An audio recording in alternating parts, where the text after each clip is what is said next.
Hi guys, this is Bailey from Iceboxauto, just showing off today's install. This is a Ford Transit system that we've installed. This is a 12.4 inch screen, so it's quite a large tablet. At the moment I've got my Android Auto connected, so it's got pretty much my phone on the screen. Works with the steering wheel controls, so you can hear the music that's playing. But yeah, anything you want on it comes from your phone on Android Auto, so if I go across here, see all the applications I've got on my phone, things like Google Maps, my messages, my phone, Waze, Spotify.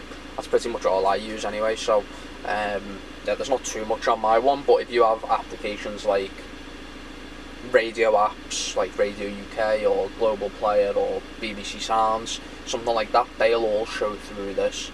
It'll work with Apple phones as well, so it'll do Android Auto, not Android Auto, this is Android Auto, it'll do Apple CarPlay. It'll also do voice commands, so on Apple phones it'd be Siri, for me it's OK Google. So it's listening basically, I can tell it to play songs or take me home or whatever, it'll get stuff going through voice commands. Now, I'll show you the remainder of the system because this is just my phone on the screen, but you can use this system separately. So pressing the home button, this is the home screen of the unit. You've got things like your FM radio, so if I open this up, put the volume up, it's not tuned in at the moment. So to tune this in, all you do, press and hold that for a couple seconds, and then it'll just go through the local FM radio waves, figure out what stations there are, and then it'll put them down here in a long list. So let me see what we actually find. 96.7 obviously being the main station around here. There you go. So yeah, you've got RDS as well, so once it figures out what station you're listening to, if they have RDS enabled, it'll give you the name of the station. So there you go, greatest hits. Not what this one is, Capital. But it's easier if you know them as well, because if you do know them, you can just manually search for them. If you want to save one, you just tap and hold it, I believe, and usually that'll save it. But yeah, FM's not the best way of doing it. You're better off putting a radio app on the unit through through Android Auto or Apple CarPlay, or actually install a physical antenna or link it to the original one. Music player, this is just internal music, so if I go here, you've got basically a file manager. So if you plug a USB into the system, usually we install the USBs either in the glove box, footwell, or if it's got like a tray up here, possibly it goes up at the top. And if you put a pen drive in with songs or films or files, you're basically able to access them. So the unit always has Ollie Mayers built into it, because that's, for whatever reason, the song the factory like to have us test the audio with. There's a file manager, so that's basically what I've just said. Gallery, same thing but for photos. Video player, same thing but for films, so I've just that. The quality on the screen on this one's really nice, to be honest. You can do picture in picture as well, so I could have that there, and then I can have my CarPlay showing here, my Android Auto, sorry. So you can kind of mess around with stuff like that, although obviously don't do that while you're driving. Going back home. Settings, there's a ton of settings on this system. These are internet based settings, so you've got your internet. If you want to switch Wi-Fi on, you're able to basically pair the unit up to a hotspot or to an internet connection anywhere. So say you're in your house or you're outside your house, you can pair it up to the Wi-Fi there. Going back, data usage, you can put a SIM card into this. So if I press SIM info here, at the moment there's nothing in the SIM slot, but you do install one when you swipe down from the top. Like a phone, you've got your Wi-Fi and then data, so if you switch data on, it's going to give you internet connection without actually having to have your phone in the car. Device, you've got display settings, brightness, wallpaper, sound, keypad tone, loud, amplifier on and off, stuff like that. This is all related to the audio on the system. GPS, that's a GPS tester. So this is used when you're actually installing the unit and you need to know whether or not the GPS is accurate. So generally, green bars, good. Yellow bars, not great, but it's fine. That's about what you'd expect for it, to be honest. Don't really know what mode 2 is, but that tells you where satellites and stuff are. Storage, because this has internal storage, pretty much you're able to install applications to the unit. This one is the 8 core with 4 gig of RAM and then 64 gigabytes of storage, which is there. 21 of it's basically just used by the operating system. So yeah, there you go, 11 gigabytes used by system, 7 used by files, which are generally like audio bytes and some of those films and stuff that you can delete off it when you actually get your hands on one. And then other apps is just applications and so on.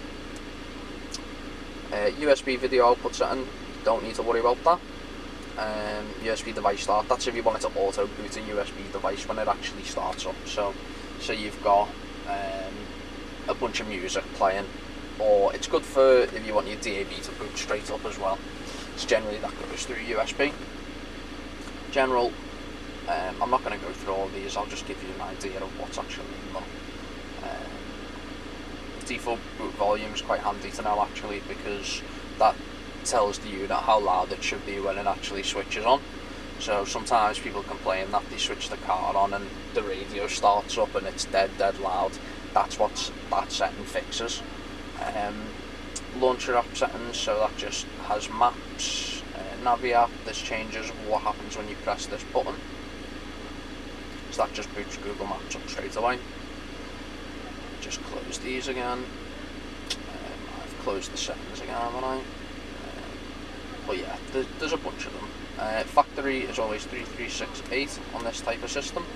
In here you'd have access to like your CAN bus settings, your car model settings, things for if you have like a reverse camera in, driver door position, stuff like that. So this one doesn't show the actual doors when they open or close. It's only for cars where it did it automatically. But yeah, you've got a bunch of stuff here.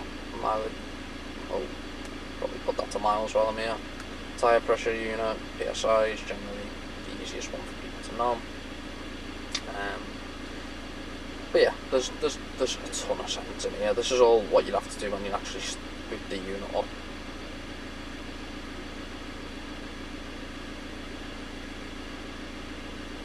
But yeah, that's pretty much everything. User, these are just account settings. So if you sign into the system through like your Google account, that's where all this is. This is basically just like languages and stuff, and location access for applications and so on. And then system, date and time, accessibility, so this is if you need the font bigger and stuff like that.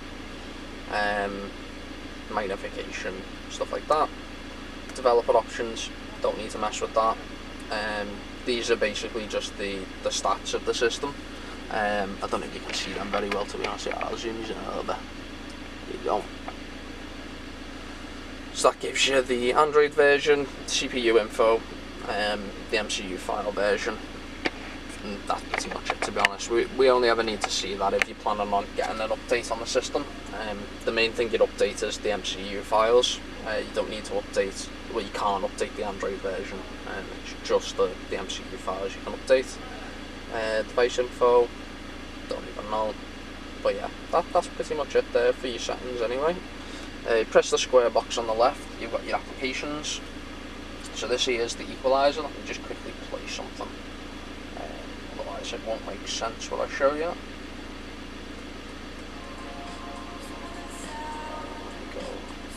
So you can have applications open in the background, so that audio will still be playing. So loud just makes it louder, and then you'd have options for presets for sound quality, or you can do it manually.